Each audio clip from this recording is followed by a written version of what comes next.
This show, ladies and gentlemen, has officially gone to the dogs. We continue the Elias Makos show with a couple of pooches in our studio.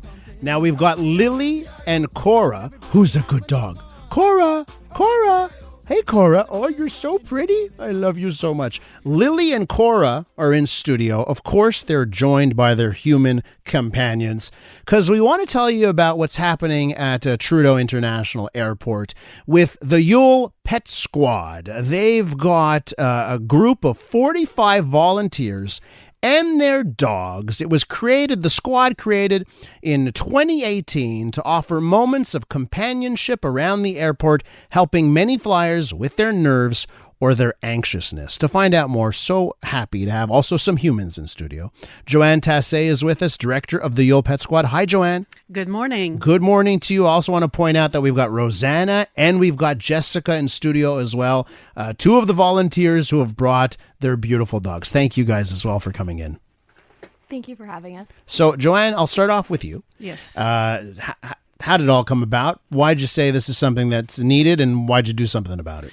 Well, I knew that these programs were very popular in the United States, so I contacted the directors of these programs. I think it was in Utah, and I asked for help. I asked for suggestions, and how did you proceed? So in 2018, in the fall of 2018, we started as a pilot project. Mm-hmm. The understanding with the airport was a pilot project for 8 weeks, but after 4 weeks, they said no. Now we're going to sign the contract and we're going ahead.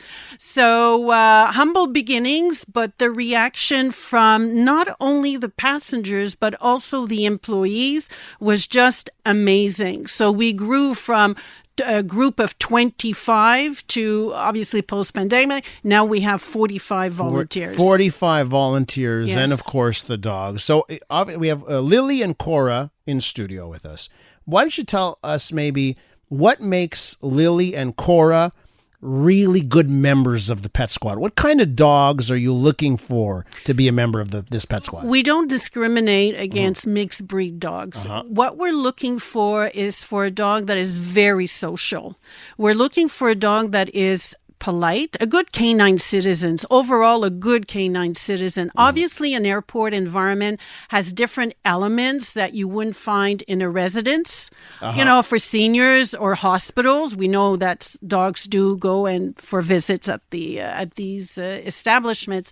But because the airport has quite a bit of stimulation, for example, passengers running with their suitcase or the Zamboni that's cleaning the floor, we have to make sure that the dogs don't want to chase the passenger or the Zamboni. Also, they need to have great social skills. Also the volunteers, but the dogs want to meet and be petted by many people, be comfortable around children, be comfortable, obviously, with the many passengers that will be petting them. So overall, we're looking for a very calm, respectful canine. It's times like this where I wish we did this show on television just so that you could see how beautiful, glorious these dogs are and just how calm and respectful. And they want touch, they want love, they want affection, which is amazing. So here, Jessica, why don't I ask you here about maybe if you've got an example of something that happened at the airport where whether it's Korra or it's Lily, they helped a passenger out.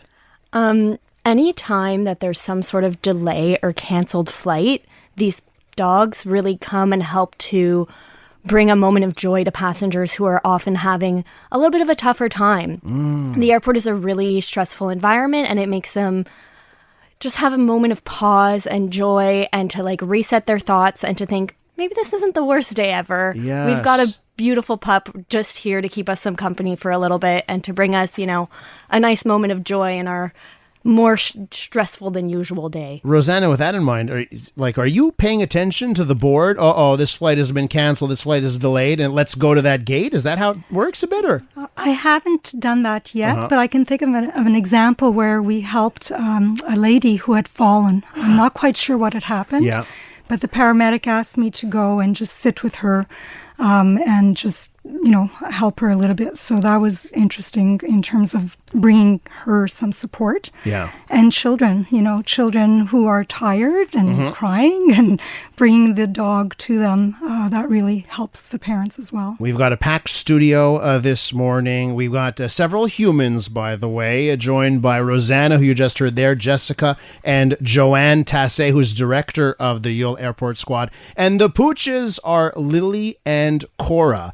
So, Joanne, yeah, I go to the I'm not a frequent traveler, but I go maybe once or twice a year. I'll end up at an airport. I've never seen. I wish I'd seen the dogs. So let's just talk about scheduling and how often the dogs are there and all that. Yeah. So we ask the volunteers to be at the airport a minimum of 3 times a month for 2 hours, and the communication department of the airport will post the pictures of the dogs that are going to be there that day. Wow. Okay, yes. that's So great. people search for them. But if I would love to have, a team of 100 volunteers so we could fill all of those hours. But it might happen very soon. But I would like to point out something.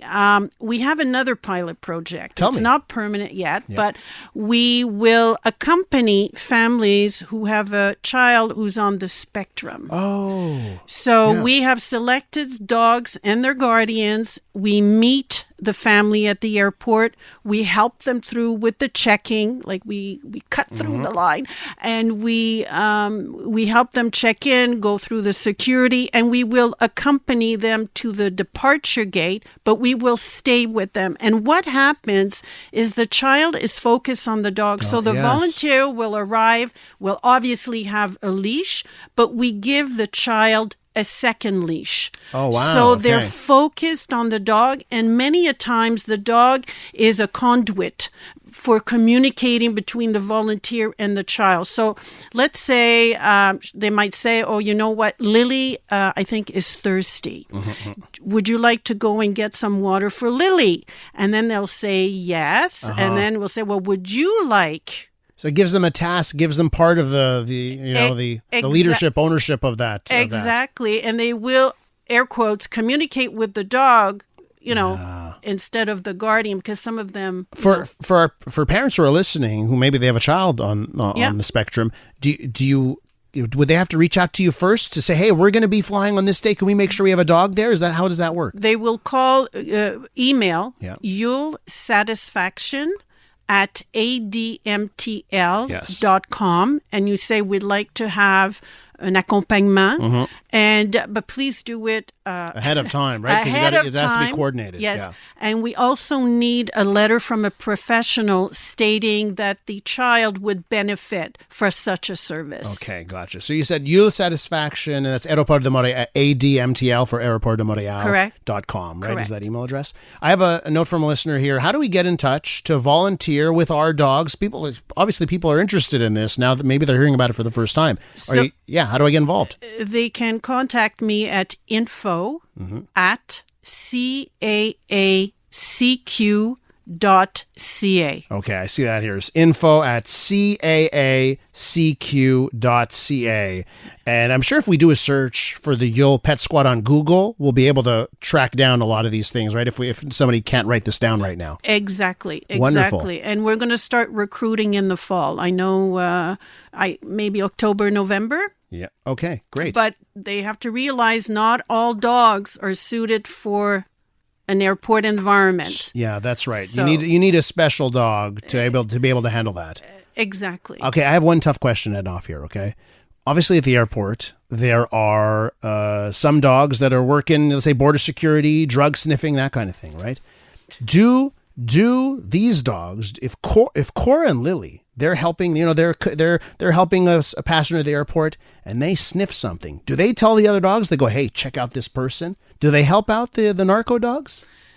What they help out with is cleaning up the floor with Cheerios, bits and pieces of sandwiches, and things like that. Once we had a child in a little stroller, and she had a small bag of Cheerios, and she sees the dog. She grabs her Cheerios and throws them on the floor. That's hilarious. So the dog wasn't concentrating too much on the humans, but on the Cheerios on the ground. I love that. Listen, it's a tremendous story. It's a fun story. It's a happy story. It brings warmth to my heart. And just seeing all of you here in the studio, it's a beautiful picture here. Thank you so much to everyone for coming in. Thank you, guys. Thank you for Appreciate it. having us. So Johanne Tassé runs the YUL Pet Squad, and I also have to thank Rosanna, accompanied by Lily, and Jessica, accompanied by Korra. Lily and Korra, very good dogs. Look at Korra's just chilling on the floor. It's amazing. Guys, thanks so much.